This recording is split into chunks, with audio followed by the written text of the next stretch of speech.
Welcome to our deep dive into international trade finance. Today, we're covering the 4 crucial risks associated with letters of credit that every exporter must master. If you're involved in global trade, understanding how to secure your payments is everything. Did you know that despite being one of the most secure payment methods in global trade, an estimated 65% to 80% of documents presented under a letter of credit are rejected on the first attempt? The problem is that many new exporters mistakenly believe a letter of credit guarantees payment. It doesn't. It's a conditional promise, meaning you must meet rigid requirements. By the end of this video, you will have understood the 4 critical risks. You'll be prepared to submit documents with precision, protect your profit margins, and ensure that promise to pay turns into cash. Here is our roadmap. We'll explore documentary discrepancies, bank and country risk, fraud, and foreign exchange risk. Starting with the biggest threat, documentary discrepancies. This is the #1 reason banks refuse to pay. Remember this critical principle.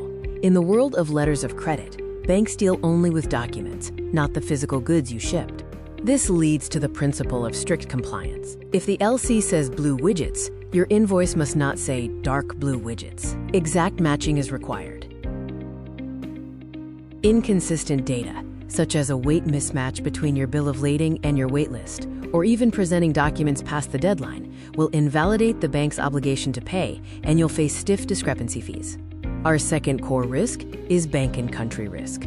While an LC protects you from the buyer not paying, it transfers the risk to the buyer's bank or issuing bank. You must be certain the issuing bank is reliable. If that bank goes bankrupt or runs out of money, they cannot pay you, even if your documents presented under the LC is complying. Then there is country risk, also known as transfer risk. A foreign government may block the bank from sending money out, often due to political unrest or a lack of foreign currency reserves. The best mitigation here is a confirmed letter of credit, where a second, typically local bank adds its own guarantee to pay you, effectively removing the foreign bank and country risk. Next, let's discuss fraud and financial crime risks. Exporters must be vigilant against bad actors. This risk involves receiving a completely fake letter of credit or being involved in a transaction that is flagged for financial crime. Banks are required to screen transactions for money laundering. One major red flag is over or under-invoicing, which means pricing goods far from the fair market value. This can cause the bank to freeze your transaction. Finally, we have foreign exchange risk. This is the risk that the value of the money you receive will change unfavorably before it hits your account. Foreign exchange risk happens when the exchange rate between your local currency and the currency of the LC changes. If your local currency appreciates, you receive less money than expected, potentially wiping out your profit margin. To mitigate this, exporters can use forward foreign exchange contracts. These lock in a specific exchange rate for a future date, providing certainty for your profit.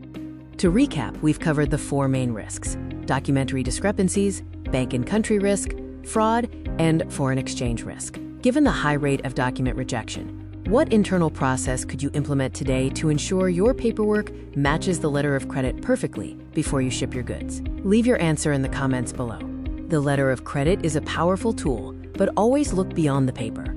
Assess the bank's solvency, the country's stability, and vigilantly hedge against currency fluctuations. Your next actionable step is to implement rigorous internal checks to ensure strict compliance before your goods ever leave the port. Don't let minor errors freeze your payment. If you have any questions about specific letter of credit clauses or compliance issues, please leave a comment below. We love hearing your thoughts and experiences in international trade. If you found this video helpful, hit the like button and subscribe for more essential trade finance content. Next time, we'll be diving into the difference between letters of credit and documentary collections. Thank you so much for watching. Stay safe and trade smart. Stay ahead in the world of global commerce. Subscribe to Vanijja for expert analysis. And don't forget to like this video.